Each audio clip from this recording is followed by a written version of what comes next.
we're going to talk about bank loan tips and advice. When it comes to a bank loan, the best tips and advice that I could give you are essentially, well, there's two. First is to clearly define the purpose for the loan. And typically there are two different types of loans. You have secured loans, which basically means you have collateral for the loan, and unsecured loans. An unsecured loan means there is no collateral but your signature. An example of a secured loan would be a mortgage or a car loan. And obviously an example of an unsecured loan, well, that's a credit card.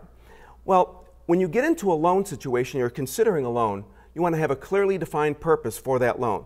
And you know, for a mortgage and a car loan, that's a pretty easy thing to do. Credit cards are a little more difficult because you kind of use them more whimsically. Well, if you can't clearly define a loan or the purpose for the loan, you really should question whether or not you need it. Consider this. Would you go to a banker and ask him to borrow money to buy dinner one night? Well, you probably wouldn't do that. You wouldn't want to discuss terms for dinner. Well, that's what you do when you use a credit card. So if you cannot clearly define the purpose for the loan, I suggest you try to avoid it. And the second tip that I can give you, which is in my mind the most important, is enter into the loan, or actually enter into the agreement with the full intent and purpose of paying it off as quickly as you can. Don't just use minimum payments like they intend for you to do. You can add more on top of that loan and pay it off quickly.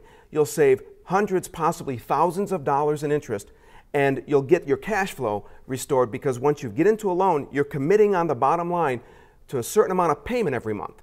And you've been promising that money away for, in a case of a car loan, 5 to 6 years, or a mortgage, 30 years. You can pay these things off much more quickly, and recapture the cash flow. So again, the two tips are clearly define, number one, the purpose of the loan. And if you can't, maybe you should question whether or not you need it. And number two, make sure you get into that loan arrangement with the full intent and purpose of paying it off as quickly as possible.